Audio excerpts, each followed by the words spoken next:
don't take it seriously. My video is just for entertainment. I hope you like this video. Please like, comment, share, subscribe করে দিও। আমাদের সবার আকাঙ্ক্ষিত পর্বটি এসে পড়েছে।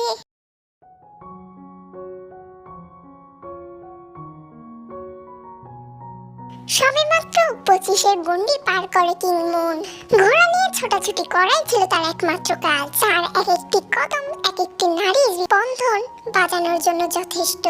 পাগল করা চাহনি, সুদর্শন গায়ের রং, ঠান্ডা গলার স্বর সব মেয়েকে ঘায়াল করার জন্য যথেষ্ট।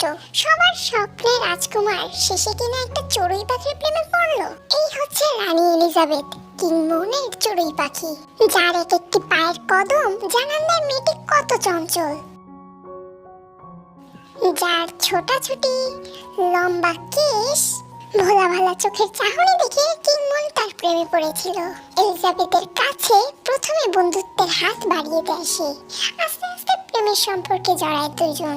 পরিবারের সম্মতিতে ধুমধাম করে তাদের বিয়েও হয়। দুজনের দিন বেশ ভালোই চলছিল। দুষ্টু মিষ্টি খুনসুটি মেতে থাকতো সারাক্ষণ। বছর পেরোতে না পেরোতে আরেম জন্মগ্রহণ করে। কিংমুনের খুশি তখন দেখে কি সে পারে না আরেকটি রাজ্য জয় করে ফেলে। আনন্দ ভরা দিনগুলো যে বিষাদে ছেয়ে নিয়ে যাবে তা কল্পনা করতে পারেনি কিংমুন আর এলিজাবেথ। মাঝরাতে ঘুম ভাঙতেই পাশে এলিজাবেথকে না পেয়ে খোঁজাখুঁজি শুরু করলো কিংমুন। খুঁজতে খুঁজতে প্রাসাদের পিছন দিক থেকে সে এমন কিছু দেখতে পারলো যা তার আত্মাকে নাড়িয়ে দেয়। সে দেখে একটা মুরগির গলা ছিঁড়ে রানী এলিজাবেথ রক্ত খাচ্ছে। সে গিয়ে রানী এলিজাবেথকে হাতে নাতে ধরে। ধরা পড়ে গেছে রানী এলিজাবেথ। এলিজাবেথও সবকিছু স্বীকার করে নেয়। সে আসলে কোনো মানুষ না। তার বাবা মানুষ হলেও তার মা একজন ভ্যাম্পায়ার, যাকে আমরা বাংলায় বলে থাকি রক্তচোষা। সেও তার মায়ের মতন হয়েছে, কিন্তু সে কাউকে ক্ষতি করে না, সবার ভালো চায় সে। ভালোবাসার মানুষটিকে বদলে যেতে দেখে খুব কষ্ট পায় কিংমুন। প্রথম কষ্টটাকে লুকিয়ে রাখলেও পরে সবকিছু মানিয়ে চলে সে। আবারও হাসি খুশিতে দিন চলতে থাকে তাদের। এরই মধ্যে জিমিনেরও আগমন হয়। রাজ্যে বিরাট বড় ভোজনের আয়োজন করে কিংমুন। এই গ্রাম ও গ্রাম থেকে শত শত মানুষ আসতে থাকে। অতিথিদের আপ্যায়নে কোনো ত্রুটি না থাকে সেজন্য সব দিক দিয়ে ঘুরে ঘুরে দেখছিলেন কিংমুন। কিন্তু হঠাৎ তিনি দেখতে পেলেন রানী এলিজাবেথ একজনকে নৃশংসভাবে হত্যা করছে। এটা এটা কি কি করলে তুমি এলিজাবেথ? তুমি এই কাজটা করতে পারলে? ও তোমাকে মারার চেষ্টা করছিল। শত্রু দেশ থেকে আসা একজন, তাই তাকে আমি মেরে দিয়েছি। যে তোমার ক্ষতি করার চেষ্টা করবে তার অবস্থা এমনই হবে। তুমি পাষাণ হয়ে গেছো এলিজাবেথ। আর এই এলিজাবেথ তো আমার ছিল না। আমার এলিজাবেথ তো ছিল অনেক কোমল হৃদয়। এরপরের থেকেই তাদের সম্পর্কে ফাটল ধরে। কিংমুন এলিজাবেথের মুখটাও দেখতে যেত না। তার সবচেয়ে বেশি আপন হচ্ছে তার রাজ্যের মানুষ।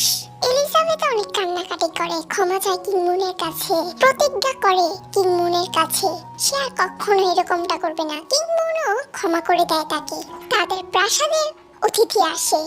সে আর কেউই নয়, এলিজাবেথের সবচেয়ে ভালো বান্ধবী পূর্ণাও ভালোবাসতো কিংমুনকে, আর সেটা অনেক আগে থেকেই। হঠাৎ করে রাজ্যের মানুষ একের পর এক মরতে থাকে। কে মারছে তা কেউ জানে না। লাশটিকে দেখেই বোঝা যায় কেউ রক্ত খেয়ে নিথর দেহটা ফেলে রেখেছে। কিংমুন লাশ দেখেই বুঝতে পারে রানী এলিজাবেথের কাজ এটা, কারণ একজন রক্তচোষা কোনোভাবেই রক্ত ছাড়া থাকতে পারে না। আর এতগুলো মানুষকে কেই বা রক্ত খেয়ে খেয়ে মারবে? এটা অবশ্যই রানী এলিজাবেথই করবে। সুযোগ পেয়ে যায় পূর্ণা। আস্তে আস্তে উস্কাতে থাকে কিংমুনকে রানী এলিজাবেথের প্রতি। রাগের বশে জীবনের সবচেয়ে বড় ভুলটা করে সে, রানী এলিজাবেথকে পুড়িয়ে মারে। মুন, এমন করো না দয়া করে। জিমিন আরামের কথা ভাবো একটু।